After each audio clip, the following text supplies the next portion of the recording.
I've been a big fan of the AK platform for a long time. Been a collector of the guns, of the bayonets, now the ammunition. Something that's been consistent is my interest in research, and at some point I became interested in collecting a library. So what we're looking at here is a bunch of the books that I have in my AK library. This shelf is all Kalashnikov books, and then it spills down a little bit over here.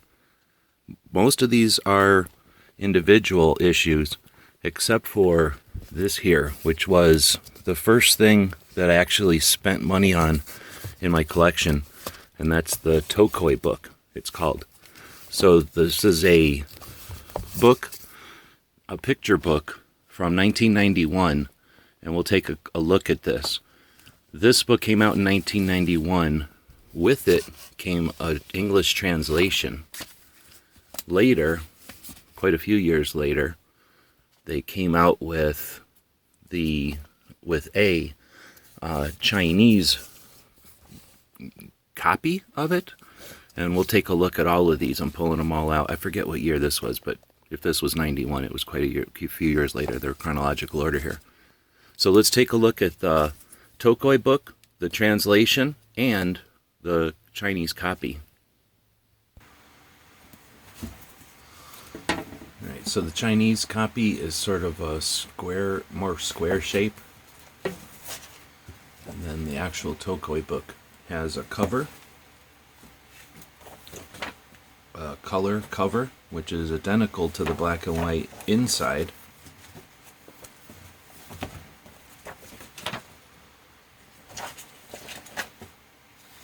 But it protects a pretty interesting inside situation.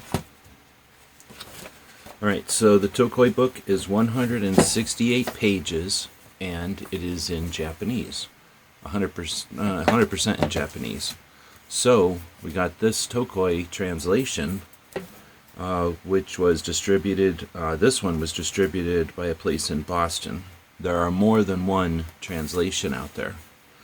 The translations are the blurbs, and we'll take a look at that in a second. So it's entirely in Japanese. This came out in 1991, and the clarity and the detail was, to this day, is world standard. And the access and the pictures that are what he took pictures of are unprecedented. He had excellent access for 1990, even for today, but for 1991 it was insane. A lot of people call it an airsoft book. I would consider this a book for people who are making models, a book for people who are doing research, a book for people who are making toys, that wanted to be realistic, or someone that was just a graphic designer and wanted to took a couple of still pictures there, someone who's a graphic designer and just wanted to get detailed shots. But there would be books like this for airplanes and for vehicles and for other things, tools, construction equipment.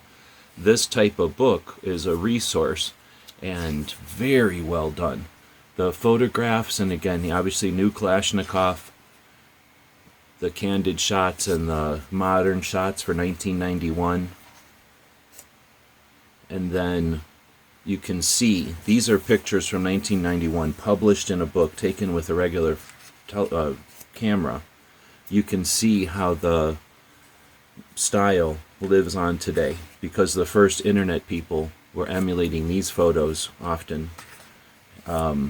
We all knew what this book had in it, and we were attempting to honor the book with photos like this of our guns in the pre-video days of the internet.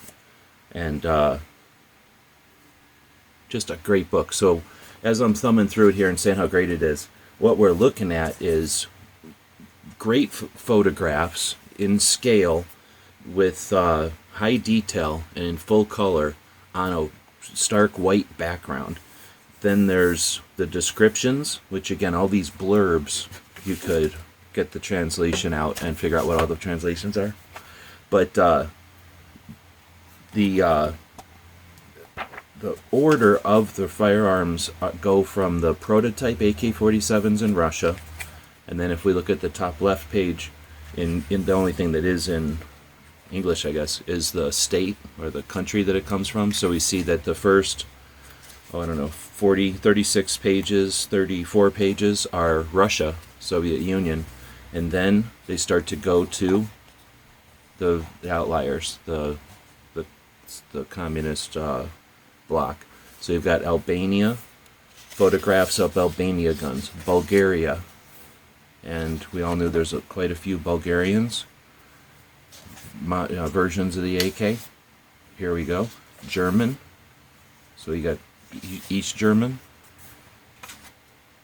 I guess it's 1991, so you did get the DDR also. You got Hungary, PKM, so what is this, Poland? Pictures of the Tantal. This is 91, so I don't think there were any pictures of the barrel yet. You got Romania. Pictures of what we could see what our G-kit would have looked like. We knew what the...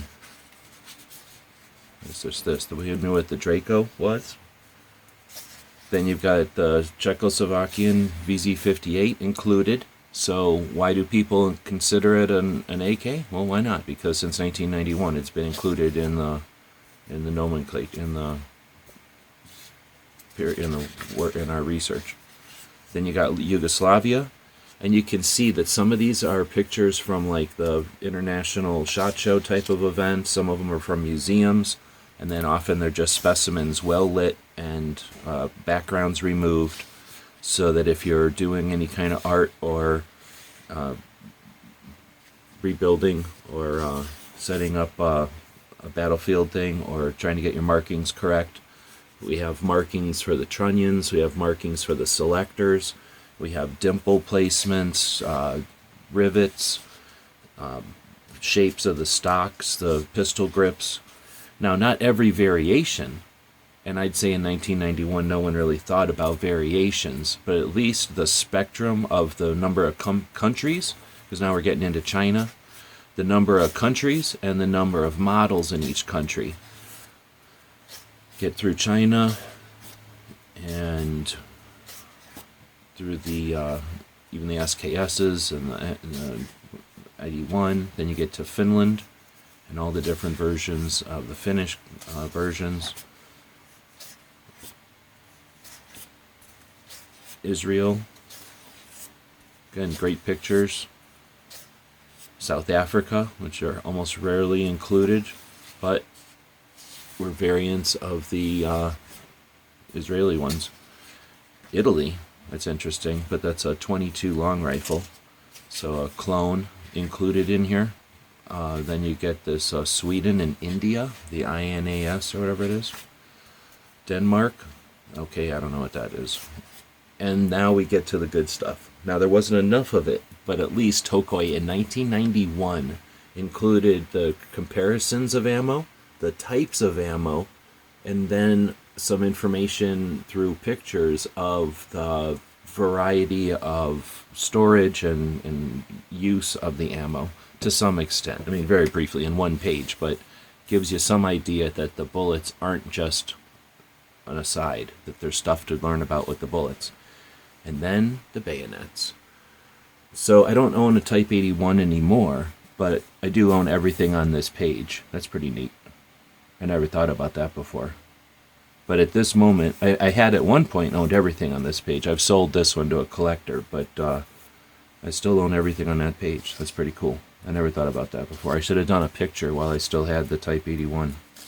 So we're on page 121, and now we get into the pouches and the canvas. And I'm sure this is one of the reasons people are all crazy about the canvas and the other accessories that are out there, because Tokoi created a collector's guide while he was creating this reference.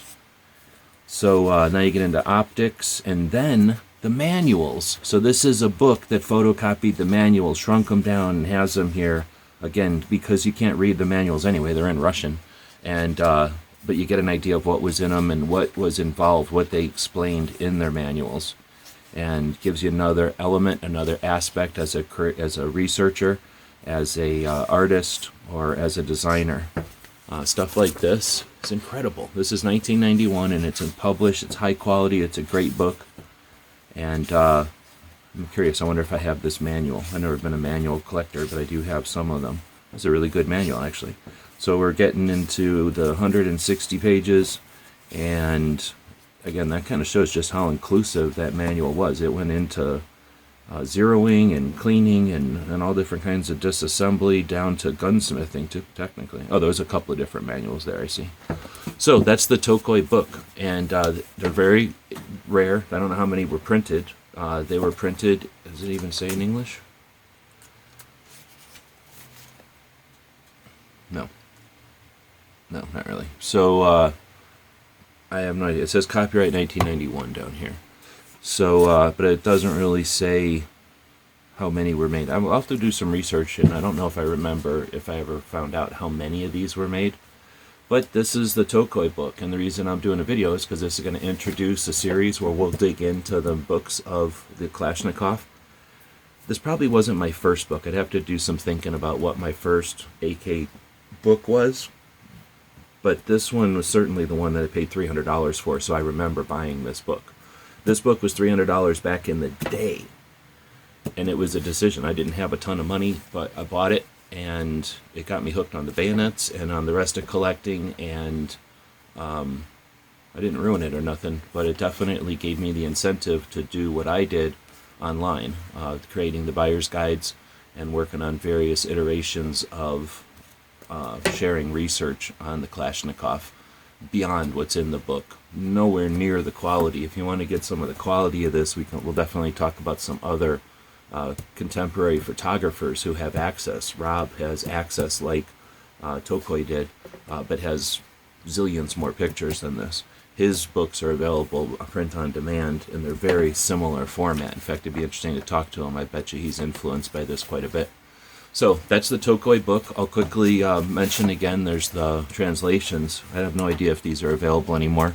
I do have this one, so I could potentially be, I'm sure there's other ones out there, but I'm not selling this one.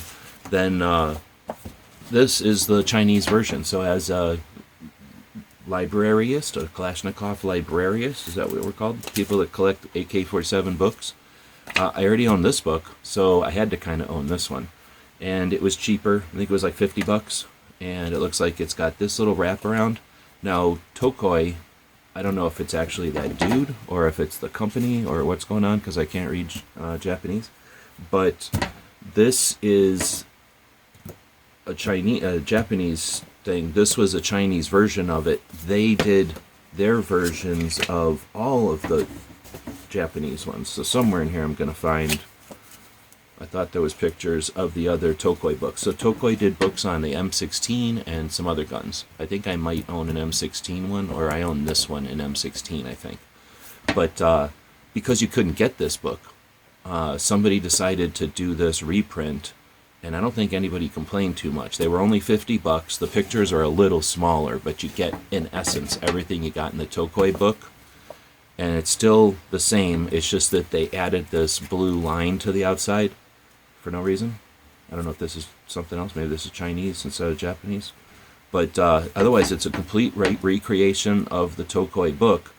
Thing is, you can't really tell on the video, but these pictures are on nice paper. They're not bad paper, but these pictures pop. These are on a shinier paper. They're not magazine paper, but they knew what they were doing with these pictures. The colors pop, the grain in the wood, you know what's going on. You can see the rivets and stuff. This book is a super good quality, and this one is like 60% of the quality, maybe. You can definitely see stuff in this one, but it's not popping off the page. And maybe it's a little bit because it's smaller, but it's a little bit different. They did a great job of recreating something that's probably hard to photograph or photocopy, though. So that's a little video, however long this is, 15 minutes, on the Tokoi book. If you're interested in grabbing one of these, they are available occasionally at auction. Hint, hint, wink, wink. And check out links. You might find something for this one. So Tokoi book, 1991. 166 pages. I don't know where everyone's going to rank this one. On a scale of 1 to 10, it's a 9-10.